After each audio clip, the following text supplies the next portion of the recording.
새벽 3시 시애틀 종합병원 응급실 휴게실의 형광등은 종일 켜져 있어 빛이 바랜 듯했습니다. 그 차가운 빛 아래로 의료진 대여섯 명이 말없이 줄을 서 있었죠. 누구도 잡담하지 않았습니다. 다들 너무 지쳐서 입을 열 기운조차 없었으니까요. 복도 끝에서는 모니터의 경고음이 일정한 간격으로 울렸고 누군가는 벽에 등을 기댄 채 잠깐 눈을 감았습니다. 그런데 그 지친 사람들이 손에 쥔 건 병원 자판기에 멀건 종이컵 커피도 값비싼 원두로 내린 진한 드립도 아니었습니다. 손가락만한 작은 노란 봉지였죠. 한쪽 끝을 2로 톡 뜯어 종이컵에 가루를 털어넣고 뜨거운 물을 절반만 부어 천천히 휘젓는 겁니다. 그 단순한 동작이 마치 오래된 약속이라도 한 듯 모두에게서 똑같이 반복됐습니다. 누가 가르쳐준 것도 아닌데 말이죠. 방금 12시간째 환자를 받아낸 젊은 의사 하나가 그 컵을 두 손으로 꼭 감싸지며 작게 중얼거렸습니다. 이거 없으면 나 야간 못 버텨. 농담처럼 들렸지만 농담이 아니었습니다. 그의 충혈된 눈은 정말로 그렇게 말하고 있었으니까요. 저는 다니엘 코아스키, 이 응급실에서 15년을 보낸 수석 간호사입니다. 누구보다 효율을 따지고 감상 같은 건 사치라 여기던 사람이었죠. 이상한 일입니다. 미국 사람들은 인스턴트 커피를 우습게 보기로 유명하거든요. 설탕이랑 프림이나 잔뜩 탄 싸구려라고. 그건 진짜 커피가 아니라고 말이죠. 저 역시 15년간 그렇게 굳게 믿어온 사람이었습니다. 그런데 왜 이 병원에서 가장 똑똑하고 가장 입맛 까다로운 사람들이 바다 건너 한국에서 온 이 작은 봉지 하나에 매일 밤 줄을 서는 걸까요? 도대체 무엇이 커피는 그냥 졸음 쫓는 연료일 뿐이라 단언하던 저를 이토록 완전히 무너뜨렸을까요? 처음 비웃었던 날부터 박스째 사재기하기까지 제게는 단 3주밖에 걸리지 않았습니다.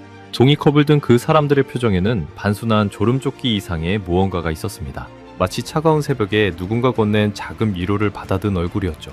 그게 무엇이었는지 끝까지 보시면 아마 여러분도 노란 봉지 하나가 보고 싶어질 겁니다.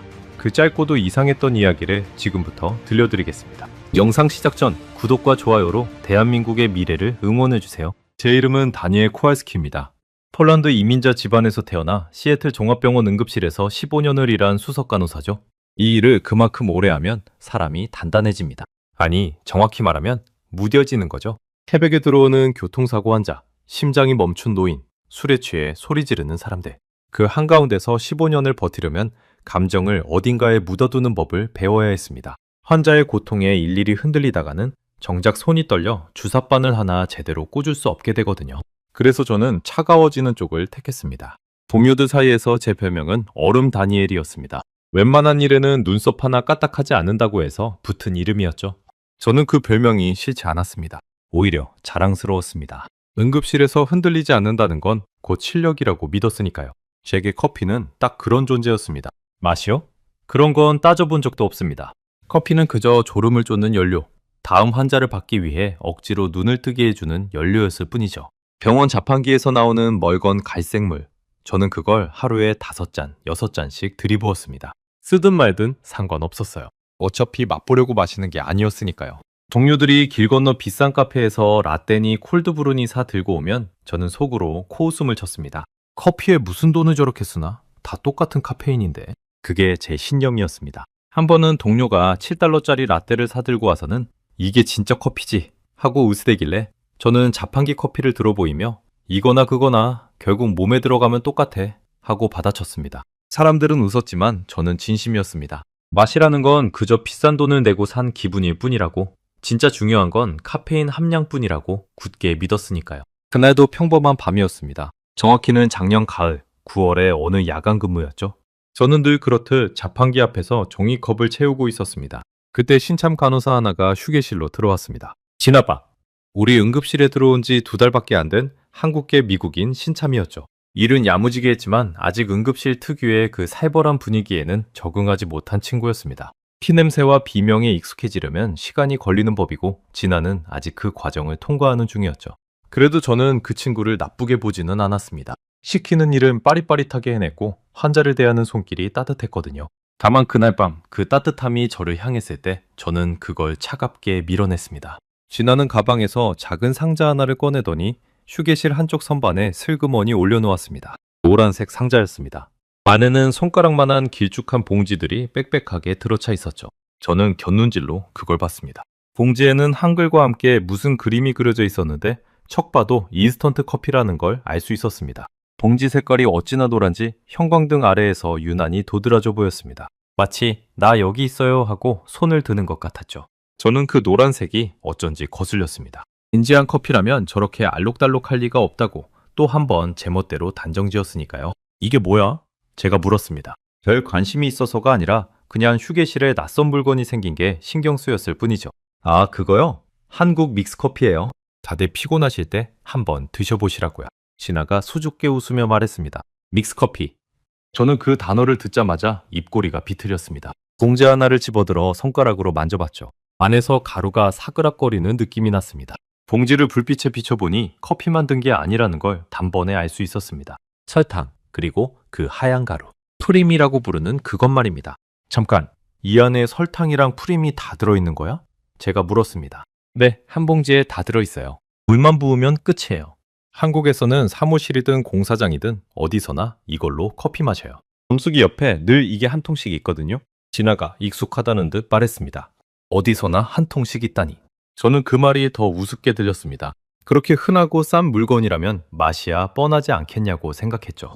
저는 그만 헛웃음이 나왔습니다. 설탕물에 프림 탄 싸구려 인스턴트라니. 제가 평생 가장 무시해온 종류의 커피였습니다. 미국 마트에도 인스턴트 커피는 있습니다. 큰 유리병에 담긴 갈색 가루를 숟가락으로 퍼서 뜨거운 물에 타먹는 그것 말이죠. 저희 할머니 세대가 마시던 가난과 궁색함의 상징 같은 커피였습니다.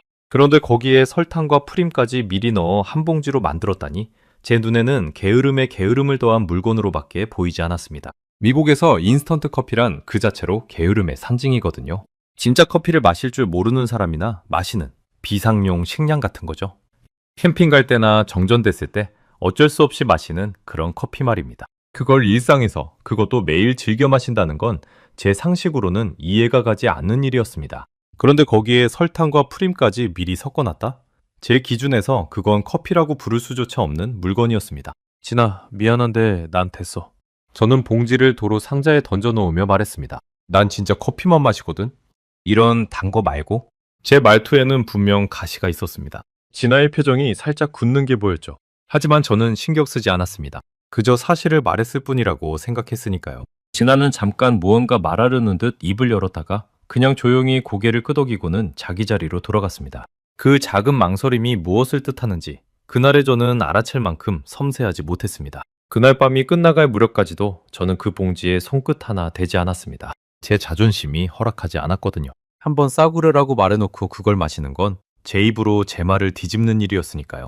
저는 한국이라는 나라에 아무런 관심도 없었습니다. 솔직히 말하면 한국이 어디 붙어 있는지도 대충만 알았죠. 텔레비전에서 한국 드라마가 인기라는 이야기는 들었지만 저랑은 상관없는 세상 이야기라고 여겼습니다. 그런 나라에서 온 싸구려 봉지 커피가 15년차 응급실 베테랑인 제 입맛을 바꿀 거라고는 그날의 저로서는 상상조차 할 수 없는 일이었습니다. 그날 밤 내내 저는 평소처럼 자판기 커피를 마셨습니다. 5잔쯤 마셨을 겁니다. 혀끝에 남는 그 쓰고 텁텁한 맛, 식어버리면 더 역해지는 그 맛.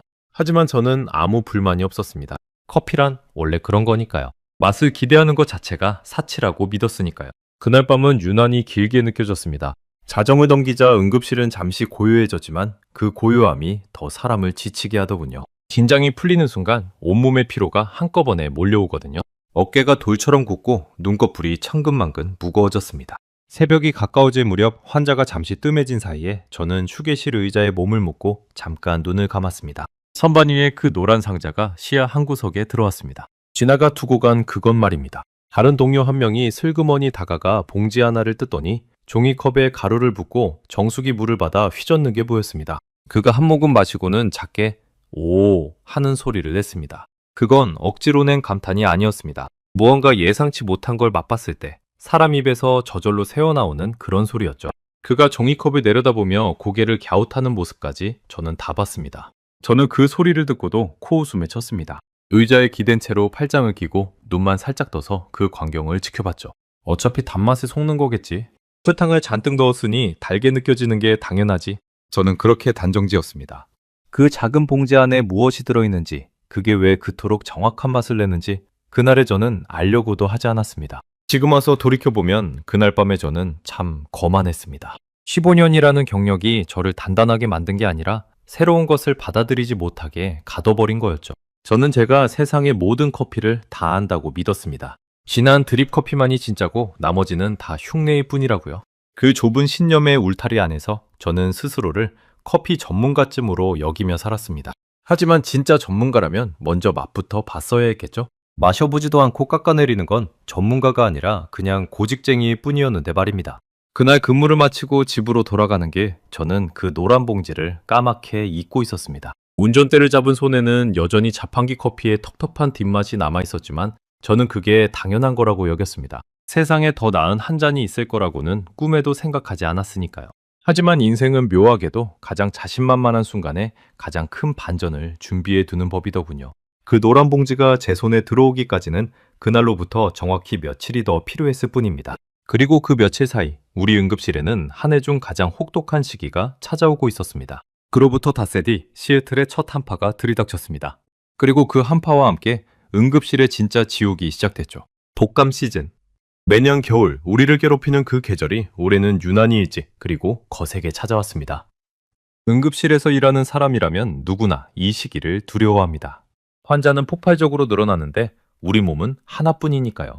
매일 밤이 전쟁이고 그 전쟁은 봄이 올 때까지 끝나지 않습니다. 그날은 11월 둘째 주 화요일이었습니다. 제 근무는 저녁 7시에 시작됐는데 응급실에 들어선 순간 저는 직감했습니다. 오늘 밤은 평범하지 않겠구나. 대기실은 이미 콜록거리는 사람들로 가득 차 있었습니다. 고열에 시달리는 아이를 안고 발을 동동 구르는 엄마, 숨을 헐떡이는 노인, 온몸을 떨며 의자에 웅크린 청년. 접수 창구의 줄은 출입문 밖까지 늘어서 있었죠. 기침 소리, 아이 울음소리, 빨리 좀 봐달라는 보호자들의 다급한 목소리가 한데 뒤섞여 응급실 안은 마치 시장통처럼 시끄러웠습니다. 소독약 냄새와 사람들의 땀 냄새가 뒤엉켜 공기마저 무겁게 느껴졌죠.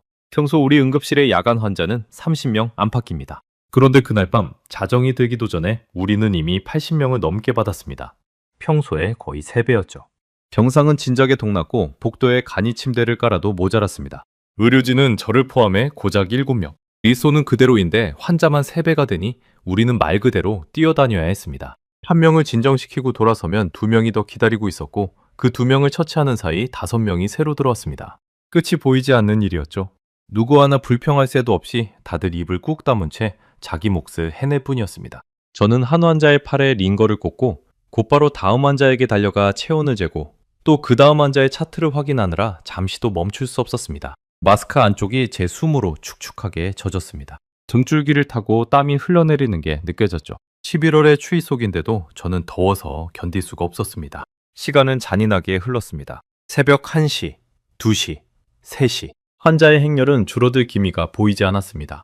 저는 그날 저녁부터 단 한 번도 제대로 앉아보지 못했습니다. 물 한 모금 마실 틈도 없었죠. 다리는 점점 무거워졌고 발바닥이 불에 닿은 것처럼 화끈거렸습니다. 손가락 끝이 가늘게 떨리기 시작했습니다. 저혈당이 오는 신호였죠. 너무 오래, 너무 무리하게 몸을 굴린 탓이었습니다. 입안은 바싹 말라 침이 끈적하게 들러붙었고 눈앞이 가끔씩 뿌옇게 흐려졌습니다. 15년을 일했어도 이런 밤은 손에 꼽을 만큼 가혹했습니다. 새벽 4시가 가까워진 무렵 저는 잠깐이라도 숨을 돌리지 않으면 제가 먼저 쓰러지겠다는 걸 깨달았습니다. 환자를 돌보다 제가 환자가 될 수는 없는 노릇이니까요. 저는 동료에게 잠깐 자리를 부탁하고 비틀거리며 휴게실로 향했습니다. 휴게실 문을 열고 들어선 순간 저는 멈칫했습니다. 평소라면 당연히 향했을 자판기가 그날따라 텅 비어 있었습니다. 종이컵을 뽑아 버튼을 눌렀지만 기계는 힘없는 소리만 내고 멈췄습니다. 품절, 작은 표시 등이 야속하게 깜빡였죠. 그날 밤 모두가 너무 많이 마셔댄 탓에 자판기 원료가 바닥난 겁니다. 저는 멍하니 자판기를 바라봤습니다. 동전을 넣고 다시 눌러도 빈 기계가 덜컹거리는 소리만 날 뿐이었죠. 하필 이런 날에 온몸은 카페인을 미친 듯이 갈구하는데 마실 게 없었습니다. 냉장고를 열어봤지만 누가 마시다만 음료수 캔 하나뿐. 그마저도 김이 다 빠진 콜라였죠. 저는 잠깐 그 자리에 멍하니 서 있었습니다. 머릿속이 안개처럼 흐릿했고 관자놀이가 욱신거렸습니다. 카페인 금단 증상이었죠. 그때 제 시야에 그것이 들어왔습니다. 선반 위에 노란 상자, 쥐나가 닷새 전에 두고 간 바로 그 믹스커피였습니다. 그동안 동료들이 야금야금 꺼내 마셨는지 안에 든 봉지는 절반쯤으로 줄어 있었지만 아직 몇 개가 남아 있었죠. 누군가는 이미 그 맛에 빠진 모양이었습니다. 닷새 만에 절반이나 사라졌다는 건 적어도 우리 응급실 누군가에게는 그게 자판기 커피보다 나았다는 뜻이었으니까요. 저는 그 상자를 한참 노려봤습니다. 마음속에서 두 목소리가 다퉜습니다. 한쪽에서는 그래도 그건 싸구려잖아. 네가 평생 무시해온 그거잖아. 라고 속삭였고, 다른 한쪽에서는 지금 찬밥 더운 밥 가릴 처지냐. 카페인이라도 들어가면 다행이지. 라고 외쳤습니다. 제 자존심과 제 몸뚱이가 정면으로 부딪힌 순간이었죠. 평소에 저였다면 한 채의 망설임도 없이 돌아섰을 겁니다. 하지만 그날 새벽에 저는 그 어느 때보다 약해져 있었습니다. 몸이 약해지면 고집도 무너지는 법이더군요. 결국 이긴 건 몸이었습니다. 정확히는 다시 응급실로 돌아가 환자를 받아야 한다는 책임감이었죠. 저는 한숨을 푹 내쉬고 상자로 손을 뻗었습니다. 봉지 하나를 집어드는 제 손가락이 어색하게 굳어 있었습니다. 마치 해서는 안 될 일을 하는 사람처럼 말이죠. 저는 봉지 뒷면을 들여다봤습니다. 한글 사이로 작은 글씨가 보였는데 한 봉지에 든 내용물이 적혀 있었습니다. 커피, 설탕, 그리고 식물성 크림. 카페인 함량은 한 봉지에 50mg 남짓. 제가 평소 마시던 자판기 커피 한 잔과 비슷한 양이었습니다. 양으로만 보면 무시할 물건은 아니었던 겁니다. 저는 잠깐 고개를 갸웃했습니다. 싸구려라고만 생각했는데 카페인 함량은 어엿한 한 잔 분량이었으니까요. 게다가 봉지 하나에 커피와 설탕, 크림이 미리 계량되어 들어있다는 건 누군가 그 비율을 일일이 따져 정해놨다는 뜻이기도 했습니다. 그 사실이 어쩐지 머릿속에 걸렸습니다. 봉지 옆에는 작은 안내가 있었습니다. 물 100ml에 타서 드세요. 100ml. 저는 그 숫자를 보고 살짝 의아했습니다. 미국 커피는 보통 큰 머그잔에 가득 250ml든 350ml든 넉넉하게 마시거든요. 그런데 이건 종이컵 절반밖에 안 되는 양의 타라니. 작고 진하고 정확한 한 잔. 그게 어떤 의미인지 그때는 미처 몰랐습니다. 저는 종이컵을 하나 뽑아들었습니다. 그리고 봉지 끝을 손으로 뜯었죠. 찍 하는 소리와 함께 봉지가 열렸고 안에서 옅은 갈색 가루가 종이컵 바닥으로 사르르 쏟아졌습니다. 그 순간 예상치 못한 일이 벌어졌습니다. 가루가 쏟아지면서 옅은 향이 코끝으로 훅 올라온 겁니다. 그건 제가 아는 인스턴트 커피의 그 텁텁하고 화학적인 냄새가 아니었습니다. 어딘가 고소하고 달큰하고 부드러운 향이었죠. 저는 무심코 봉지를 코에 가져다 댔습니다. 향이 더 진하게 느껴졌습니다. 마치 가꾸운 빵집 앞을 지날 때 나는 그런 냄새와 닮아 있었죠. 저는 잠깐 멈칫했습니다. 이거 냄새가 왜 이래? 제 입에서 저도 모르게 그런 혼잣말이 흘러나왔습니다. 머릿속에 박혀있던 싸구려라는 단어와 코끝에 닿은 이 부드러운 향 사이에서 작은 균열이 생기는 게 느껴졌습니다. 향이라는 건 거짓말을 못합니다. 싸구려는 싸구려 냄새가 나고 정성을 들인 건 그만한 냄새가 나는 법이죠. 그런데 이 작은 봉지에서 나는 향은 제가 무시해온 그 어떤 인스턴트 커피와도 달랐습니다. 정수기로 다가가 뜨거운 물 버튼을 눌렀습니다. 김이 모락모락 피어오르는 물을 봉지에 적힌 대로 종이컵 절반 정도까지만 부었습니다. 평소 같으면 가득 채웠을 텐데 그날따라 저는 그 안내를 따라 보고 싶었습니다. 왜인지는 모르겠습니다. 그냥 이 작은 봉지를 만든 누군가가 정해놓은 방식대로 한번 마셔보고 싶었던 거죠. 평생 제멋대로 커피를 타 마시던 제가 처음으로 다른 사람이 정한 규칙을 따라보는 순간이었습니다. 그게 작은 항복처럼 느껴지면서도 이상하게 기분이 나쁘지는 않았습니다. 봉지를 휘휘 저어 줄막대가 없어 저는 그냥 종이컵을 살살 흔들었습니다. 가루가 물에 닿자마자 순식간에 녹아내렸습니다. 덩어리 하나 남기지 않고 깔끔하게요. 자판기 커피처럼 바닥에 찌꺼기가 가라앉지도 않았습니다. 종이컵 안의 액체는 곱고 진한 갈색으로 표면에는 옅은 크림빛 거품이 살짝 떠 있었죠. 저는 그 종이컵을 손에 들고 잠시 내려다봤습니다. 김이 제 얼굴로 피어올랐고 그 부드러운 향이 다시 한번 코를 가득 채웠습니다. 손바닥으로 전해지는 컵의 온기가 이상하게도 마음을 조금 누그러뜨렸습니다. 그동안 저는 수많은 커피를 마셔왔습니다. 하지만 단 한 번도 마시기 전에 컵을 이렇게 가만히 들여다본 적은 없었습니다. 커피는 그냥 입에 털어넣는 연료였으니까요. 그런데 그날 새벽 저는 처음으로 한 잔의 커피를 바라보고 있었습니다. 손바닥을 타고 올라오는 따뜻한 온기, 코끝을 간지리는 고소한 향, 표면에 떠있는 부드러운 거품. 이 작은 종이컵 하나가 저를 잠시 멈춰 세웠다는 사실이 그 순간에는 꽤나 낯설게 느껴졌습니다. 저는 종이컵을 입가로 가져갔습니다. 향이 코를 스쳤고 따뜻한 김이 입술에 닿았습니다. 그리고 아주 천천히 첫 모금을 머금었습니다. 바로 그 순간 15년간 붓게 닫혀있던 제 입맛의 빗장이 소리 없이 풀리기 시작했습니다. 첫 모금이 혀에 닿는 순간 저는 그 자리에 얼어붙었습니다. 종이컵을 쥔 손이 허공에서 멈췄죠. 쓰지 않았습니다. 그게 가장 먼저 든 생각이었습니다. 제가 평생 마셔온 커피는 언제나 혀끝을 찌르는 쓴맛으로 시작됐거든요. 그래서 늘 미간을 찌푸리며 삼키곤 했죠. 그런데 이 한 모금은 달랐습니다. 따뜻한 액체가 혀 위에 머무는 동안 맛이 순서대로 펼쳐졌습니다. 처음엔 부드러운 크림의 고소함, 그 다음엔 은은한 단맛, 그리고 마지막에 커피 특유의 깊은 향이 코로 빠져나갔습니다. 마치 잘 짜인 음악처럼 맛이 한 박자씩 차례로 다가왔죠. 쓴맛은 어디에도 거슬리지 않았습니다. 커피의 향만 깊게 남았죠. 단맛은 사탕처럼 인위적으로 달지 않았습니다. 딱 마시기 좋을 만큼, 마치 누군가 제 입맛을 미리 알고 맞춰둔 것처럼 적당했죠. 크림은 우유보다 진하면서도 느끼하지 않았고 커피의 쓴맛을 부드럽게 감싸 안았습니다. 세 가지 맛이 따로 노는 게 아니라 하나의 완성된 맛으로 어우러져 있었습니다. 저는 무심코 한 모금을 더 마셨습니다. 그리고 또 한 모금. 어느새 종이컵 절반이 비어 있었습니다. 손바닥에 전해지던 온기가 목을 타고 가슴까지 내려갔습니다. 떨리던 손가락이 어느 순간 잠잠해진 걸 깨달았습니다. 카페인이 돈 것도 있었지만 그게 전부는 아니었습니다. 무언가 따뜻한 것이 몸 안으로 들어와 곤두서 있던 신경을 가만히 쓸어내리는 느낌이었죠. 16시간을 쉬지 않고 달려온 몸이 그제야 처음으로 잠깐 쉬어도 괜찮다고 말하는 것 같았습니다. 어깨에 잔뜩 들어가 있던 짐이 스르르 빠졌고 굳어있던 표정 근육이 풀어졌습니다. 그 작은 한 잔이 거대한 응급실의 소음 속에서 저만의 작은 쉼표를 만들어준 셈이었죠. 저는 종이컵을 내려다봤습니다. 왜 이렇게 정확하지? 제 입에서 흘러나온 말은 그거였습니다. 정확하다는 단어. 커피 맛을 보고 제가 그 단어를 떠올린 건 난생 처음이었습니다. 생각해보세요. 커피, 설탕, 크림. 이 세 가지의 비율을 직접 맞춰본 사람은 압니다. 그게 얼마나 어려운지 말이죠. 설탕이 조금만 많아도 느끼하게 달고 크림이 조금만 많아도 텁텁해집니다. 커피가 진하면 쓰고 연하면 밍밍하죠. 이 셋이 서로 싸우지 않고 완벽하게 어우러지는 비율은 정말 좁은 한 점뿐입니다. 저도 예전에 집에서 커피에 설탕과 우유를 직접 넣어 마셔본 적이 있습니다. 매번 맛이 달랐죠. 어떤 날은 너무 달고 어떤 날은 너무 밍밍하고 같은 손으로 타도 그 비율을 일정하게 맞추는 게 그렇게 어려웠습니다. 그런데 이 작은 봉지는 그 한 점을 정확히 맞춰 놓았던 겁니다. 누가 마셔도 어떤 컵에 타도 늘 똑같은 그 맛이 나오도록 말이죠. 저는 천천히 종이컵을 비우며 한 가지 사실을 곱씹었습니다. 이 맛은 우연이 아니라는 것을요. 우연히 맛있게 된 게 아니라 누군가 의도해서 이렇게 만든 거였습니다.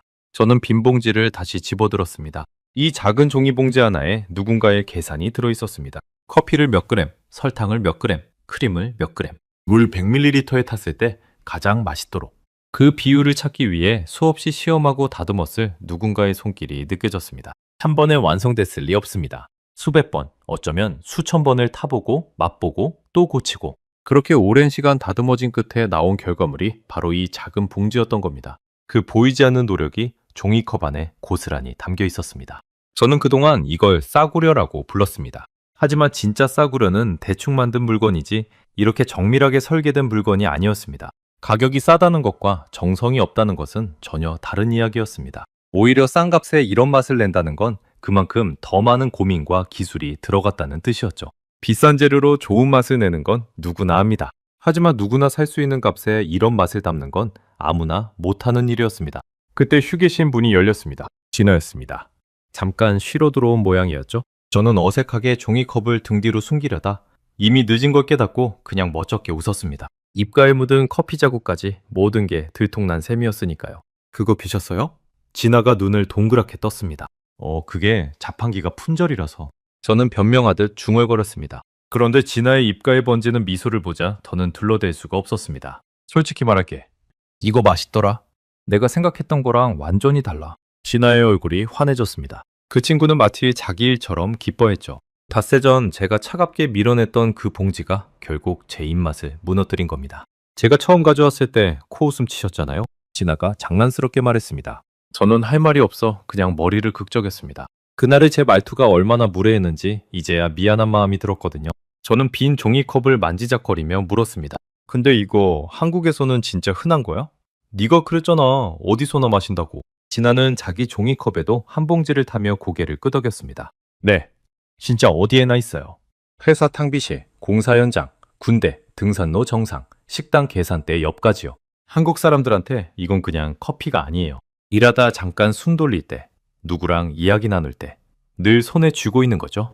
그 말을 듣자 머릿속에 작은 그림이 그려졌습니다. 차가운 공사장에서 장갑 낀 손으로 종이컵을 쥔 인부들, 야근하다 탕비실에 모여 한 잔씩 타 마시는 직장인들, 산 정상에서 땀을 식히며 한 모금 들이켜는 등산객들, 그 모든 장면 속에 이 작은 노란 봉지가 있었던 겁니다. 신하는 어릴 적 이야기도 들려줬습니다.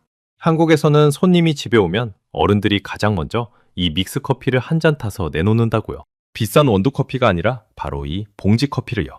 그게 한국식 환대의 한 모습이라는 겁니다. 손님에게 따뜻한 한 잔을 건네는 그 마음. 저는 그 이야기를 들으며 이 커피가 단순한 음료가 아니라 사람과 사람 사이를 잇는 다리 같은 거라는 걸 어렴풋이 느꼈습니다. 저는 호기심이 일었습니다. 평생 한국이라는 나라에 관심 한번 가져본 적 없던 제가 이 작은 커피 한 잔 때문에 처음으로 궁금해진 거죠. 사람의 마음이라는 게 참 신기합니다. 누가 아무리 좋은 나라라고 100번을 설명해도 꿈쩍 않던 제가 단지 맛있는 한 잔 앞에서는 스스로 궁금해하기 시작했으니까요. 거창한 설득보다 직접 겪은 작은 경험 하나가 사람을 더 크게 움직인다는 걸 저는 그날 처음 깨달았습니다. 근무가 끝나고 집에 돌아온 저는 휴대전화를 꺼내들고 검색을 시작했습니다. 한국 믹스커피. 도대체 이게 뭔지 알고 싶었습니다. 검색 결과는 저를 또 한 번 놀라게 했습니다. 한국의 인스턴트 커피 시장에서 한 회사가 압도적인 점유율을 차지하고 있었습니다. 무려 87.9%. 그러니까 한국에서 팔리는 인스턴트 커피 10잔 중 거의 9잔이 한 회사 제품이라는 뜻이었죠. 처음엔 그 숫자가 잘 와닿지 않았습니다. 그런데 곰곰이 생각해보니 그건 정말 무서운 숫자였습니다. 사람들의 입맛이라는 게 얼마나 제각각인데 그 다양한 입맛을 거의 하나로 사로잡았다는 뜻이니까요. 시장의 거의 전부를 한 곳이 쥐고 있다니. 미국에서는 상상하기 어려운 숫자였습니다. 그만큼 한국 사람들이 이 맛을 신뢰하고 또 오래 마셔왔다는 증거였죠. 더 놀라운 건 그 다음이었습니다. 이 믹스 커피라는 게 1976년에 처음 세상에 나왔다는 겁니다. 그러니까 거의 50년 전이죠. 제가 태어나기도 전에 한국에서는 이미 이 작은 봉지 커피를 만들어 마시고 있었던 겁니다. 손가락만한 봉지 하나에 커피와 설탕과 크림을 정확한 비율로 담아낸다는 발상을 50년 전에 이미 해냈다는 사실이 저를 멍하게 만들었습니다. 50년 전이면 미국에서도 커피라고는 큰 주전자에 끓여 마시던 시절입니다. 그런데 그때 한국에서는 이미 한 사람을 위한 정확한 한 잔이라는 개념을 만들어낸 겁니다. 시대를 앞서간 발상이었죠. 그 50년 동안 이 작은 봉지가 미국 아시안마켓의 베스트셀러 자리에 오르기까지 얼마나 많은 사람의 입맛을 거쳐왔을지 짐작조차 되지 않았습니다. 저는 화면을 넘기며 계속 읽어나갔습니다. 한국 사람들의 빠른 생활 방식과 이 커피가 어떻게 맞물렸는지, 왜 큰 잔이 아니라 작은 한 잔으로 만들어졌는지, 어떻게 50년 동안 거의 변하지 않은 맛을 지켜왔는지. 읽으면 읽을수록 이건 단순한 커피가 아니라 한 나라의 생활 그 자체였습니다. 저는 화면을 들여다보느라 시간 가는 줄도 몰랐습니다.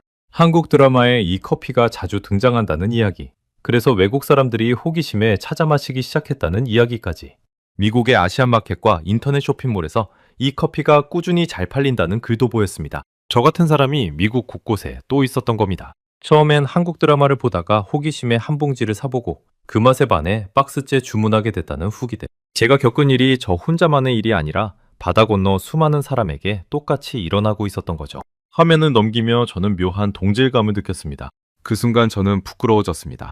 저는 이 커피를 마셔보지도 않고 싸구려 설탕물이라 불렀습니다. 한국이라는 나라를 알지도 못하면서 그런 데서 온 거 뻔하지 라고 비웃었죠. 15년 차 베테랑이라는 자부심이 사실은 새로운 걸 받아들이지 못하는 오만이었다는 걸 그 작은 봉지 하나가 일깨워준 겁니다. 진짜 전문가는 모든 걸 안다고 믿는 사람이 아니라 자기가 모르는 게 있다는 걸 인정할 줄 아는 사람이었습니다. 저는 그동안 전자였고 이제야 후자가 되어가고 있었던 거죠. 다음날 출근하면서 저는 처음으로 그 노란 상자를 일부러 찾았습니다. 어제와 똑같은 휴게실, 똑같은 산반인데 그 상자가 다르게 보였습니다. 저는 봉지 하나를 꺼내들고 이번에는 망설임 없이 종이컵에 털어넣었습니다. 어제처럼 물 100ml. 손에 익은 듯 자연스러운 동작이었습니다. 단 하루 만에 제 몸이 이 작은 의식을 기억하기 시작한 거죠. 가루가 깔끔하게 녹아내리고 그 부드러운 향이 다시 코끝을 채웠습니다. 종이컵을 두 손으로 감싸주자 익숙한 온기가 손바닥에 퍼졌습니다.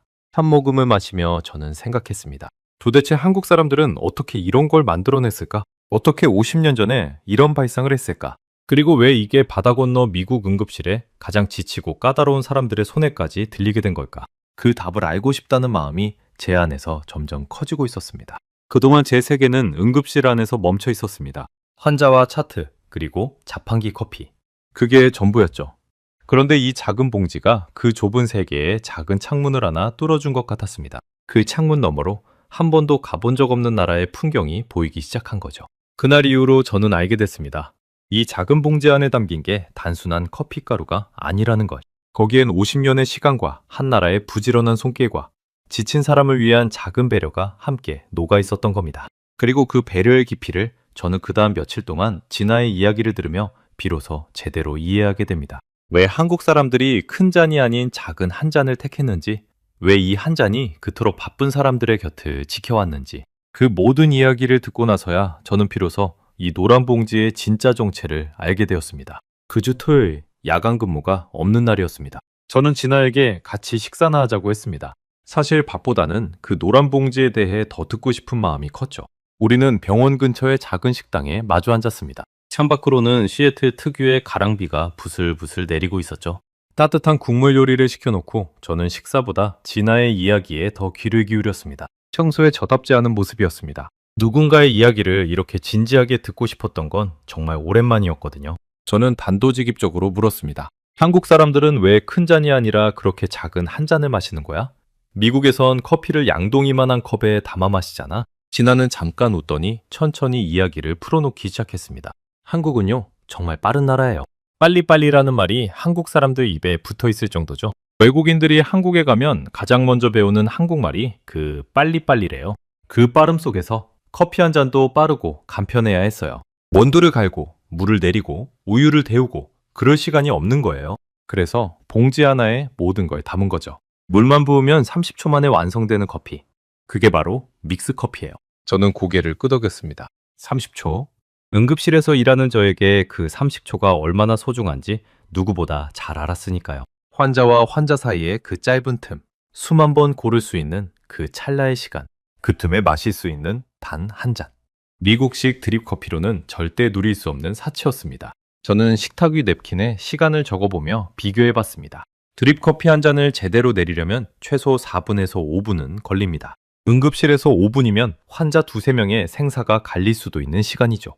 그 시간을 커피 내리는데 쓴다는 건 우리에게는 불가능한 일이었습니다. 그런데 믹스커피는 단 30초. 그 차이가 얼마나 큰 건지 저는 온몸으로 알고 있었습니다. 진아의 설명은 막힘이 없었습니다.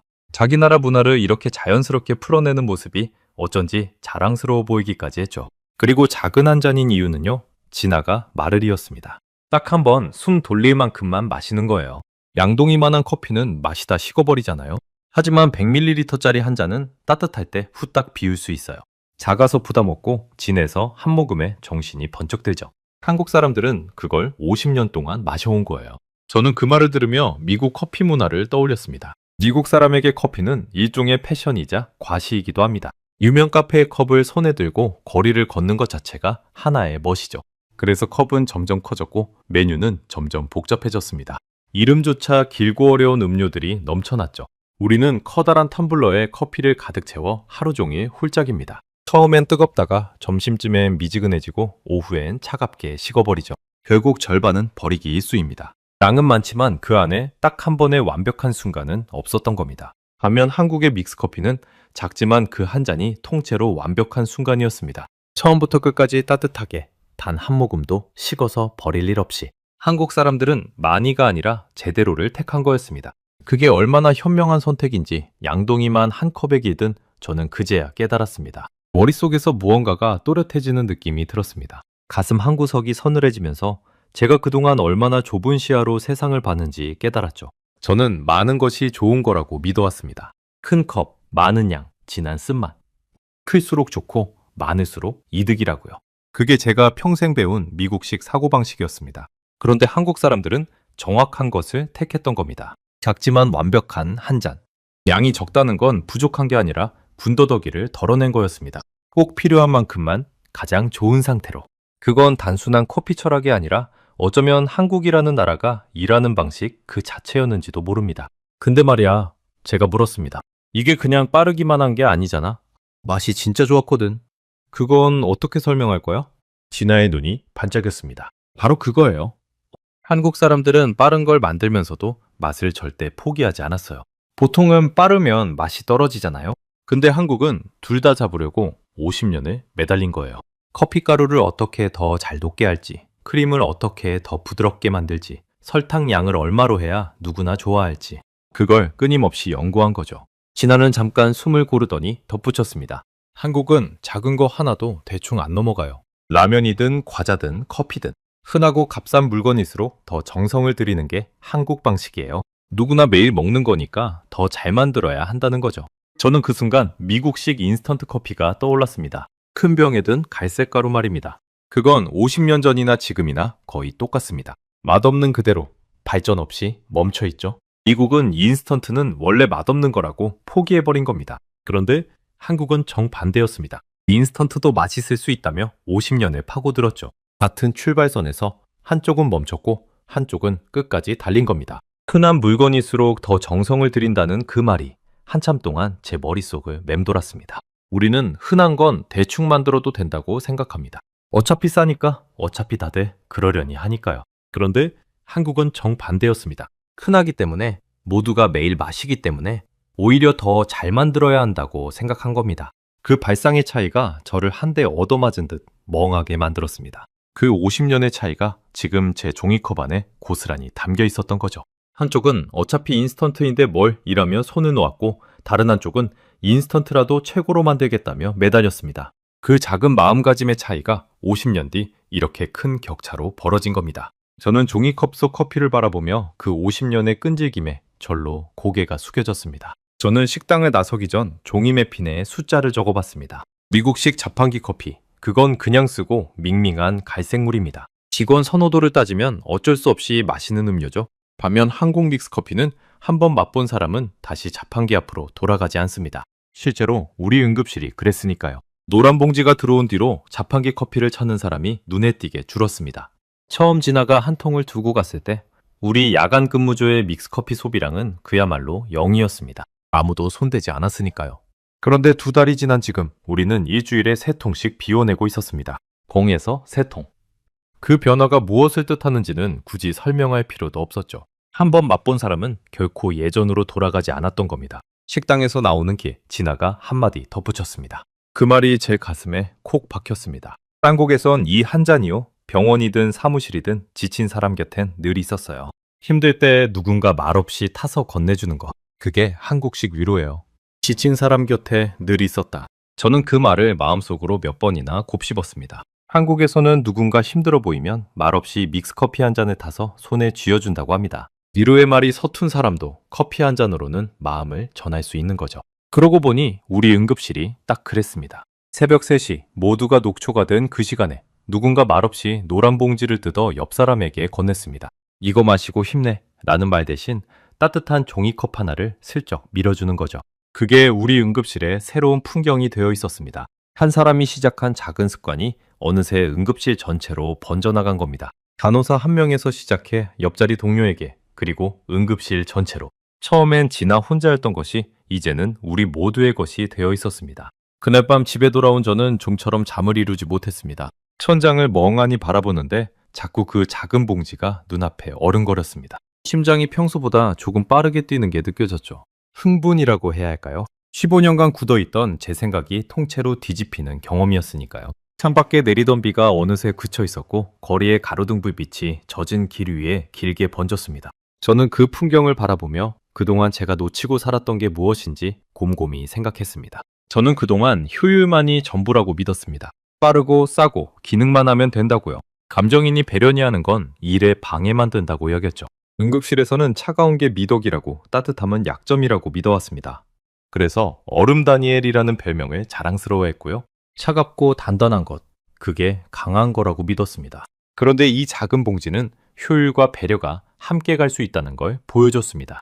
30초 만에 완성되는 빠름 속에 지친 사람을 위한 따뜻함이 함께 담겨 있었던 겁니다. 빠름과 따뜻함은 서로 반대말이 아니었습니다. 한국은 그 둘을 한 봉지 안에 나란히 담아낸 거죠.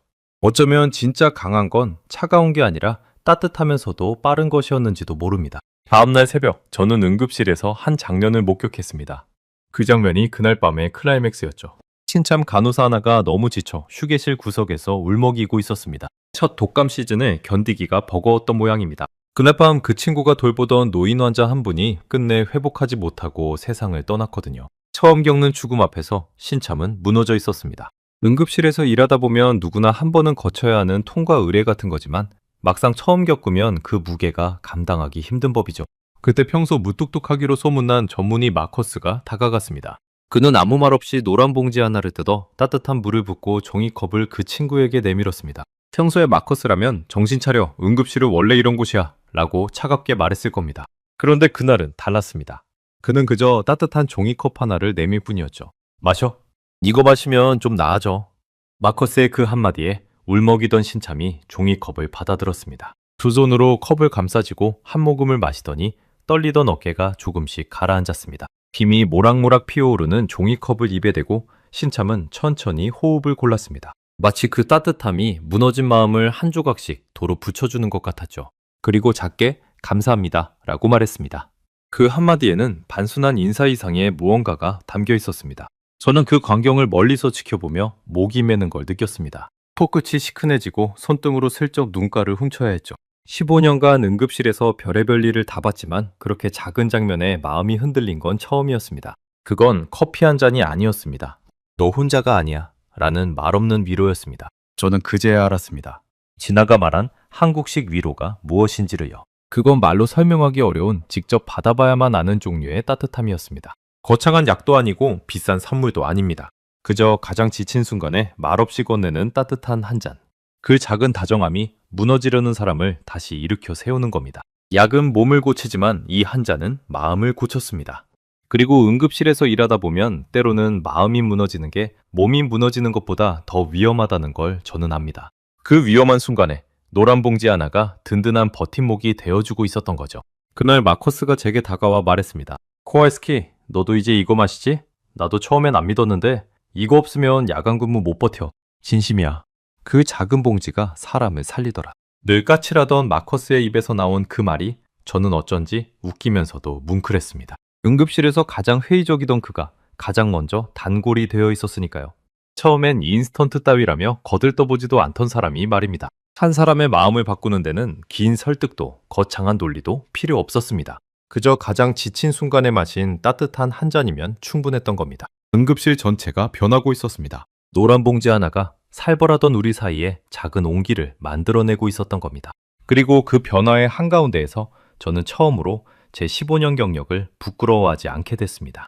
새로운 걸 받아들이는 게 부끄러운 일이 아니라 오히려 용기라는 걸 그제야 배웠으니까요. 한국이라는 작은 나라가 만든 작은 봉지 하나가 미국 응급실의 살벌한 공기를 바꾸고 무뚝뚝한 의사의 마음을 열고 무너진 신참을 다시 일으켜 세웠습니다. 그게 거창한 첨단 기술 때문이었을까요? 아닙니다.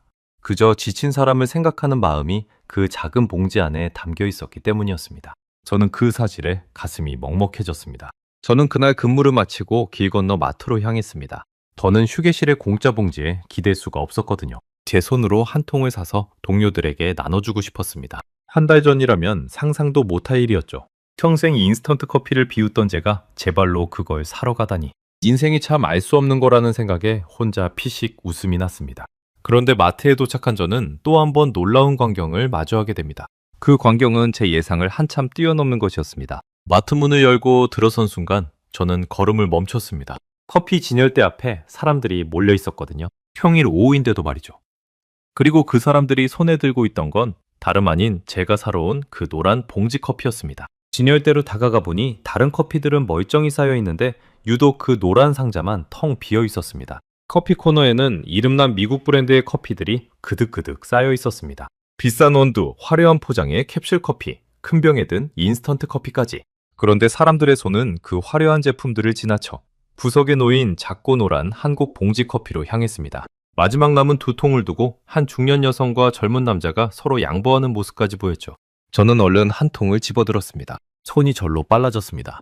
늦으면 못 살 것 같은 조급함에 가슴이 두근거렸거든요. 한 달 전에 저였다면 이 광경을 보고 코웃음 쳤을 겁니다. 저 싸구려를 뭐하러 저렇게 사모으나 하고요. 그런데 지금의 저는 그 줄에 함께 서 있었습니다. 계산대로 가니 매니저로 보이는 직원이 빈 진열대를 채우느라 분주했습니다. 저는 그분에게 슬쩍 물었습니다. 이 커피 원래 이렇게 잘 팔려요? 매니저는 고개를 절레절레 흔들며 답했습니다. 말도 마세요. 요즘 들어오는 족족 사라져요. 특히 길 건너 병원분들이 박스째 쓸어 가서 진열대를 채울 수가 없어요. 그분 이름표에는 헬렌이라고 적혀 있었습니다. 병원분들이 박스째. 저는 그 말에 피식 웃음이 났습니다. 바로 우리 응급실 사람들이었으니까요. 한 명이 시작한 작은 습관이 어느새 마트의 재고를 바닥낼 만큼 커져버린 겁니다. 헬렌은 한숨을 쉬며 덧붙였습니다. 본사의 주문을 2배로 늘려달라고 했는데도 모자라요. 이런 커피는 처음 봐요. 미국 마트에서 한국 봉지 커피가 없어서 못 판다니 몇 달 전이라면 농담으로도 안 믿었을 이야기였습니다. 그런데 그게 제 눈앞에서 벌어지고 있었습니다. 저는 한 통을 사들고 마트를 나섰습니다. 봉투 안에서 달그락거리는 그 소리가 어쩐지 든든하게 느껴졌습니다. 마치 귀한 보물이라도 손에 넣은 기분이었죠. 집으로 가는 길 내내 저는 지난 한 달을 천천히 되돌아봤습니다. 차천 밖으로 스쳐가는 시애틀의 거리를 바라보며 저는 제가 얼마나 달라졌는지 새삼 실감했습니다. 불과 한 달 전 저는 이 커피를 설탕물 탄 싸구려라고 불렀습니다. 지나가 내민 호의를 차갑게 밀어냈고 한국이라는 나라를 무시했죠. 그런데 지금 저는 그 커피를 사기 위해 마트에서 줄을 서고 동료들과 나눠 마실 생각에 마음이 들떠 있었습니다. 사람이 이렇게까지 바뀔 수 있구나. 그 사실이 스스로도 신기했습니다. 바뀐 건 커피에 대한 입맛만이 아니었습니다. 세상을 보는 제 눈 자체가 달라져 있었죠. 낯선 것을 무조건 깎아내리던 제가 이제는 모르는 것 앞에서 먼저 궁금해하는 사람이 되어 있었습니다. 그 변화의 시작이 고작 손가락만한 노란 봉지 하나였다는 게 믿기지 않았습니다. 가장 작은 것이 가장 큰 변화를 만든다는 말을 저는 그제야 온몸으로 이해했습니다. 그날 저녁 저는 집 주방에서 처음으로 제 손으로 믹스커피를 탔습니다. 혼자 사는 제 집 주방은 늘 휑했습니다. 요리라고는 거의 안 하고 커피도 출근길에 사 마시던 곳이었죠. 그런 주방에서 처음으로 무언가를 정성껏 만든 셈입니다. 병원이 아닌 제 집에서요. 머그잔을 꺼내려다 문득 멈칫했습니다. 그리고 작은 컵을 골랐습니다. 큰 잔에 가득 채우는 미국식 습관 대신 한국식으로 작고 진한 한 잔을 만들고 싶었거든요. 봉지를 뜯어 가루를 붓고 뜨거운 물을 딱 100ml만 부었습니다. 천천히 저으니 그 익숙한 양이 주방을 가득 채웠습니다. 저는 그 작은 컵을 들고 거실 창가에 앉았습니다. 창밖으로 시애틀의 밤바다가 멀리 보였죠. 항구의 불빛들이 검은 물 위에서 잔잔하게 흔들리고 있었습니다. 평소라면 그냥 지나쳤을 풍경인데 그날따라 유난히 아름답게 보였습니다. 한 모금을 머금자. 응급실에서 마실 때와는 또 다른 느낌이 들었습니다. 조용한 집에서 아무도 부르지 않는 그 시간에 저는 처음으로 커피 한 잔의 맛을 온전히 음미했습니다. 15년간 연료로만 마셔온 커피가 그날 처음으로 쉼이 되어준 겁니다. 혀끝에 닿는 부드러운 단맛, 코끝을 채우는 고소한 향, 손바닥에 퍼지는 따뜻한 온기. 그 모든 감각이 한데 어우러지며 저는 오랜만에 제 자신이 살아있다는 걸 느꼈습니다. 일에 치여 무뎌졌던 감각들이 그 작은 한 잔 앞에서 하나씩 깨어나는 것 같았죠. 그 순간 저는 깨달았습니다. 제가 그동안 잃어버리고 살았던 게 바로 이거였구나. 잠깐 멈춰서 한 모금을 음미하는 시간.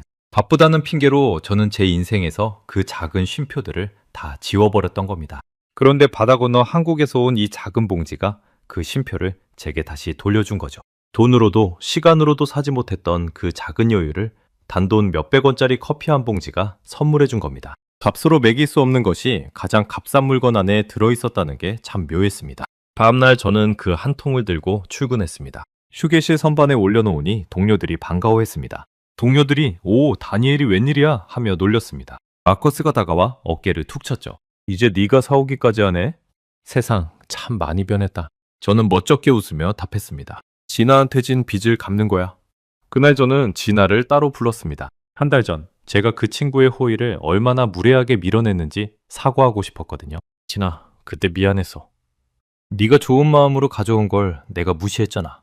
사실 그게 계속 마음에 걸렸어. 진아는 잠깐 놀란 표정을 짓더니 환하게 웃었습니다. 괜찮아요. 사실 저도 그때 좀 속상했는데 지금 이렇게 좋아해 주시니까 그걸로 충분해요. 그 말을 듣는데 가슴 한쪽이 따뜻하게 차오르는 게 느껴졌습니다. 응급실에서 15년을 일하며 잃어버린 줄 알았던 어떤 감정이 그 작은 커피 한 잔을 통해 다시 살아난 것 같았죠. 동료에게 진심으로 미안해하고 또 그 미안함을 입 밖으로 꺼내는 일. 무뚝뚝한 척하며 묻어두었던 그 감정을 저는 오랜만에 솔직하게 드러낼 수 있었습니다. 마음이 한결 가벼워지는 게 느껴졌습니다. 저는 진아에게 물었습니다. 근데 너는 어쩌다 이걸 응급실에 가져올 생각을 한 거야? 진아는 잠깐 생각하더니 답했습니다. 제 할머니가 한국에서 간호사셨거든요. 할머니가 늘 그러셨어요. 환자를 돌보는 사람이 먼저 무너지면 안 된다고.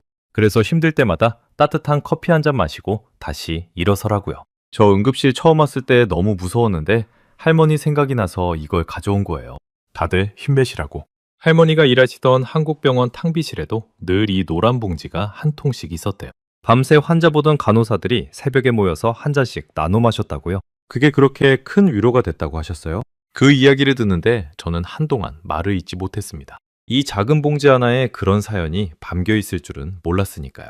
바다 건너 한국의 한 할머니 간호사가 손녀에게 물려준 마음이 한 세대를 건너뛰고 태평양을 가로질러 지금 시애틀 응급실에 우리 모두를 따뜻하게 데우고 있었던 겁니다. 시간과 거리를 모두 뛰어넘은 그 마음 앞에서 저는 잠시 숙연해졌습니다. 커피는 그저 매개일 뿐 진짜 전해진 건 지친 사람을 일으켜 세우려는 마음이었습니다. 그 마음은 국적도 언어도 가리지 않았습니다. 한국말을 한마디도 모르는 저에게도 그 따뜻함은 고스란히 전해졌으니까요. 어쩌면 진짜 좋은 것은 설명이 필요 없는 법인지도 모릅니다. 그저 한 모금이면 말보다 더 분명하게 마음이 전해지니까요. 그날 이후로 저는 조금씩 변해갔습니다. 환자를 대하는 제 손길이 한결 부드러워졌고 동료들에게 건네는 말 한마디가 조금 더 따뜻해졌습니다. 예전엔 환자를 그저 처리해야 할 일로 봤다면 이제는 한 사람 한 사람이 누군가의 소중한 가족이라는 걸 다시 떠올리게 됐죠. 얼음 다니엘이라는 별명도 어느새 사라졌죠. 누군가 힘들어 보이면 저는 말없이 노란 봉지를 뜯어 종이컵을 건넵니다. 진아의 할머니가 또 그 이전에 수많은 한국 사람들이 그랬던 것처럼요. 신기한 건 그렇게 남을 챙기다 보니 제 마음도 함께 따뜻해진다는 거였습니다. 따뜻한 한 잔을 건네는 사람도 받는 사람만큼이나 위로를 받는다는 걸 저는 그제야 알았습니다. 응급실은 여전히 바쁘고 고단합니다. 독감 시즌은 아직 끝나지 않았고 새벽마다 환자는 밀려듭니다. 하지만 이제 우리에겐 그 작은 위로가 있습니다. 가장 지친 순간 누군가 슬쩍 건네는 따뜻한 한 잔. 그거 하나로 우리는 다시 한 시간에 또 한 시간을 버텨냅니다. 거창한 응원도 긴 격려의 말도 필요 없습니다. 그저 김이 모락모락 나는 작은 종이컵 하나면 충분합니다. 그 한 잔에 담긴 마음이 무너지려는 우리를 매번 다시 일으켜 세우니까요. 저는 가끔 생각합니다. 한국 사람들은 알까요? 자기네가 50년 동안 무심히 마셔온 그 작은 봉지 커피가 바다 건너 미국 응급실의 의료진을 이렇게 버티게 해주고 있다는 것. 자기네에겐 너무 당연하고 흔한 그 한 잔이 누군가에겐 하루를 버티는 힘이 되고 있다는 걸 말이죠. 한국 사람들에게 이 커피는 그냥 믹스 커피일 뿐이겠죠. 특별할 것 하나 없는 매일 마시는 흔한 음료. 하지만 그 흔함 속에는 50년 동안 쌓여온 한국 사람들의 부지런함과 다정함이 고스란히 녹아 있었습니다. 커피를 다 마시고 빈 컵을 내려다보며 저는 한 가지를 더 생각했습니다. 어쩌면 그게 한국이라는 나라의 진짜 힘인지도 모르겠습니다. 거창하게 내세우지 않아도 작은 것 하나에도 정성을 다하는 마음. 그 마음이 결국 국경을 넘어 한 번도 만난 적 없는 사람들의 지친 하루를 데워주는 거니까요. 화려한 광고도 요란한 선전도 없었습니다. 그저 묵묵히 좋은 것을 만들어 왔을 뿐이죠. 그런데 그 묵묵함이 입소문을 타고 바다를 건너 이렇게 멀리까지 닿은 겁니다. 저는 이제 압니다. 진짜 위로는 거창한 데서 오지 않는다는 걸. 그건 가장 작고 가장 흔하고 가장 따뜻한 것에서 옵니다. 손가락만한 노란 봉지 하나처럼 말이죠. 그리고 그 진리를 한국 사람들은 이미 50년 전부터 알고 있었던 겁니다. 거창한 약이나 비싼 선물이 아니라 지친 사람 곁에 슬쩍 놓아주는 따뜻한 한 잔. 그 단순한 다정함이야말로 사람을 가장 깊이 움직인다는 것을요. 저는 그 깨달음을 평생 잊지 못할 겁니다.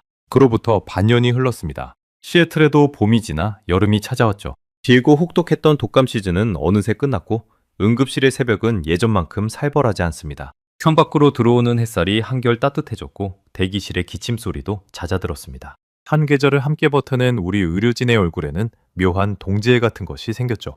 하지만 한 가지는 변하지 않았습니다. 우리 휴게실 선반 위에는 여전히 노란 봉지가 한 통씩 채워져 있다는 거죠. 처음 지나가 슬그머니 두고 갔던 그 자리 그대로. 이제는 누가 시키지 않아도 늘 한 통이 놓여 있습니다. 그게 우리 응급실의 당연한 풍경이 됐습니다. 새벽에 지친 누군가가 손을 뻗으면 언제든 따뜻한 한 잔이 그 자리에 있는 거죠. 이제 그 봉지를 채우는 사람은 진아 혼자가 아닙니다. 돌아가며 누군가 사옵니다. 마커스가 사오기도 하고 제가 사오기도 하고요. 떨어지면 누가 먼저랄 것도 없이 길 건너 마트로 향합니다. 헬렌은 이제 우리 얼굴을 다 외웠습니다. 제가 마트에 들어서면 오늘도 병원 가져가시죠? 하며 반갑게 웃죠.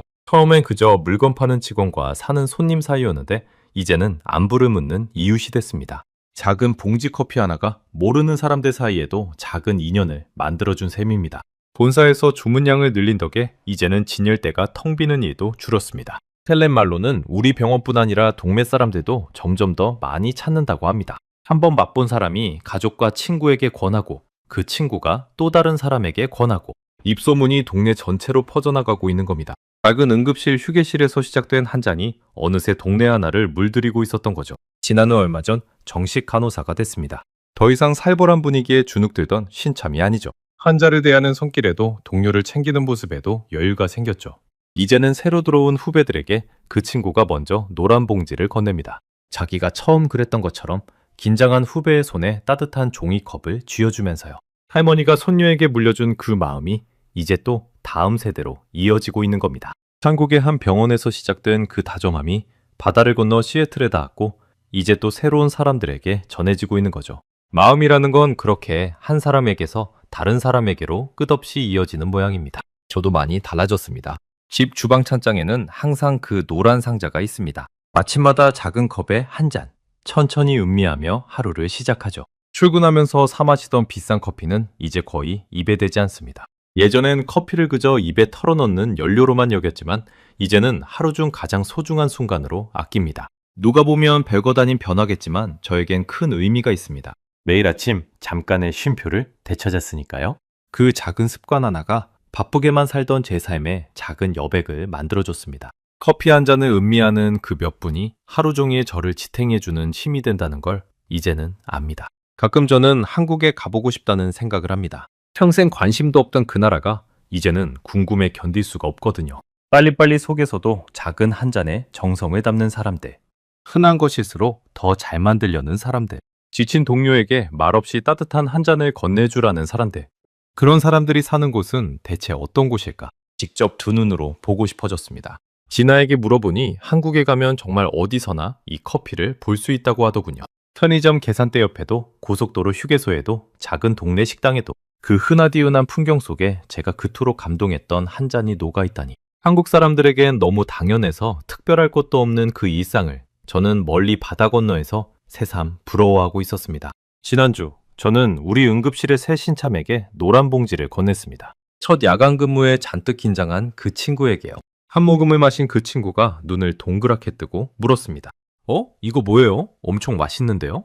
저는 빙긋 웃으며 답했습니다. 한국 믹스커피야? 이거 한 잔이면 오늘 밤 버틸 수 있어. 그 친구는 신기하다는 듯 봉지를 이리저리 살펴봤습니다. 꼭 반년 전의 제 모습 같았죠? 다만 그때의 저는 코웃음을 쳤고 이 친구는 환하게 웃었다는 게 다를 뿐이었습니다. 그 순간 반년 전 진아가 제게 했던 말이 떠올랐습니다. 그리고 깨달았죠.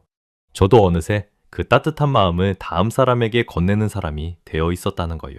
받은 바정함은 사라지지 않고 다른 사람에게로 흘러갑니다. 진아가 제게 건넸던 그 한 잔이 이제 제 손을 거쳐 또 다른 사람에게로 이어지고 있었던 겁니다.